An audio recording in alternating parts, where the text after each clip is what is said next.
Chaque dimanche, les lieux de culte sont pleins et souvent même refusent le monde.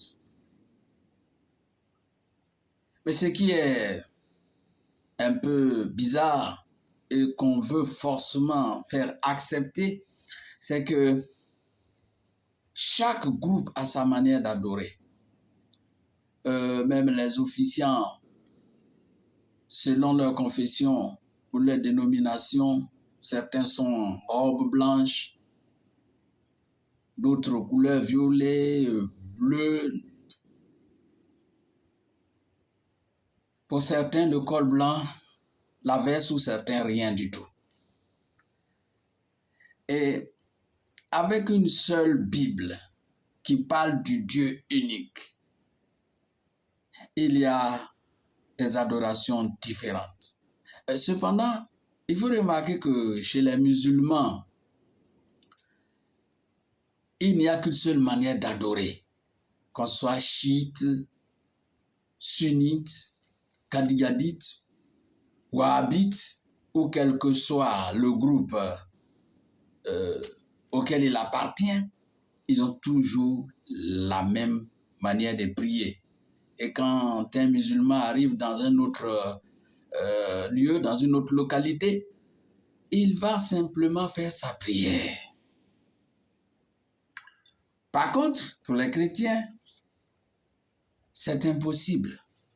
Vous les entendrez dire, quand ils sont nouveaux dans un quartier ou une ville, un village, « Ah, moi, mon église n'est pas ici. » Et donc, il va passer tout son temps, dès dimanche, sans adorer son Dieu. Or, il y a des églises là qui adorent. Alors, la question qu'on se pose donc est de savoir, est-ce que le seul vrai Dieu unique, le Dieu des chrétiens, aurait-il laissé ses adorateurs sans directive ou bien un désordre, chacun adore comme il veut? Cependant, quand vous lisez dans 1 Corinthiens 14, 26 jusqu'à 34, 37 même, ne pas le dire, l'apôtre Paul, celui qui dit dans 1 Corinthiens 3, 10 qu'il a posé le fondement de l'Église, savoir Jésus-Christ. Éphésiens 2, 20, il est dit, vous êtes édifiés sur le fondement des apôtres et des prophètes, Jésus-Christ étant la pierre angulaire. C'est qu'il y a un fondement, il y a un modèle. Mais celui-là, il a dit comment il faut se retrouver, comment il faut prier, un par un. Même les langues, que 2 ou 3 au plus parlent. Les prophéties, que 2 ou 3 au plus parlent et que les autres jugent. Et il va jusqu'à loin pour dire, comme dans toutes les églises des saints, il faut de l'ordre.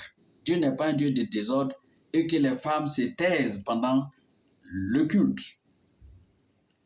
Cependant, ce que l'on remarque aujourd'hui, non seulement les femmes vont intervenir pendant le culte, mais elles sont pasteurs, prophétesses, évangélistes.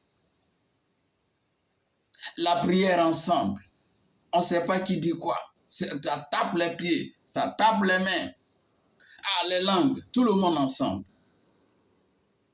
Mais si vous retournez à 1 Corinthiens 14, on comprend très bien que tout a été réglé et ordonné par ceux qui ont posé le fondement du christianisme. Alors tantôt ils disent non, ça c'est aux Corinthiens. Là-bas les femmes bavardaient. Mais il est dit comme dans toutes les églises des saints. Mais dans 1 Timothée, lorsque l'apôtre Pierre, 1 Timothée 2, 8, il dit que 1 Timothée 2, verset 8, que je veux que les hommes prient. Et il continue pour dire que les femmes gardent le silence. Il ne leur est pas permis d'enseigner, de prendre l'autorité sur l'homme, comme le dit la loi, et que même, parce que Adam a été créé le premier et Ève ensuite, et puis c'est pas Adam qui a été le premier à désobéir, c'est Ève. C'est pourquoi Dieu, selon la loi, ordonne que la femme garde le silence. Alors donc, c'est cette remarque, mais là on se pose la question, on revient sur la même question, comment Dieu voudrait donc qu'on adore? Bon, l'on remarque que les premiers chrétiens avaient 5 éléments pendant leur adoration. Il y avait la prière, les chants, ça chantait tous ensemble, l'enseignement, ce que la femme ne peut pas faire, les offrandes, et il faut donner selon que son cœur décide. Et puis, ils font ce qu'on appelle la Sainte Seine, le pain sans levain avec du jus de raisin. Et ça, c'est chaque dimanche. Puisque dans Acte 20, le verset 7, il est dit, le premier jour de la semaine, nous étions réunis pour rompre le pain. Et dans 1 Corinthiens 16, l'apôtre Paul, poussé par le Saint-Esprit, toujours dit que, en ce qui est de la collecte en faveur des saints, agissez de la même manière que selon les ordres que j'ai donnés aussi aux églises de la Galatie. Verset 2, que le premier jour de la semaine, le dimanche, chacun garde sur soi, chez lui, ce qu'il aurait voulu donner à Dieu. Ce qui veut dire qu'on peut faire tous les autres éléments, prière, chant, enseignement, les autres jours de réunion, mais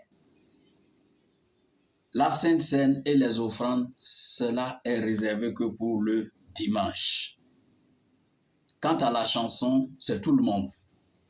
Et les chansons doivent édifier, doivent instruire. Parce que Colossiens 3,16 dit, instruisez-vous et exhortez-vous par des psaumes et des cantiques spirituels.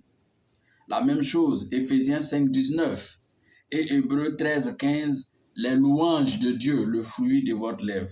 Mais on a fait croire que les louanges, c'est la musique, les émotions, les danses, les trans. Non. Acte 16, 25 nous dira que Paul et Silas étaient en prison, enchaînés, et ils chantaient les louanges de Dieu.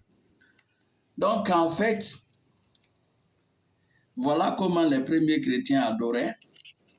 Et on se rend compte que Dieu n'a pas laissé chacun adorer comme il veut. Donc, si on a une forme d'adoration qui n'est pas celle que Dieu a ordonnée par le Saint-Esprit aux premiers chrétiens, il va soit dit qu'on rejoint Matthieu 15, 8, 9, qui dit que ce peuple m'honore des lèvres, mais son cœur est bien éloigné de moi. Ils ne sont pas prêts à obéir. Et ils ne suivent que des préceptes qui ne sont que des enseignements des hommes. Et c'est pourquoi on remarque que dans les églises, on ne parle que du diable, que de la sorcellerie. On continue de chasser les démons en des chrétiens qui sont convertis il y a 5 ans, 10 ans. Pourquoi? Mais parce qu'on n'adore pas Dieu comme on le veut. Alors, si ton adoration n'est pas selon que Dieu l'a ordonné, il est temps de la corriger afin d'adorer selon le Saint-Esprit. Sinon que Dieu n'est pas avec toi, les démons que tu prétends chasser, ce n'est que de l'amusement, et que si tu veux beaucoup comprendre, mets cela en commentaire et nous en parlerons davantage afin que chacun puisse adorer Dieu comme il le veut, pour que Dieu seul soit content de notre adoration et que nous puissions en tirer les bénédictions et que Dieu vous bénisse.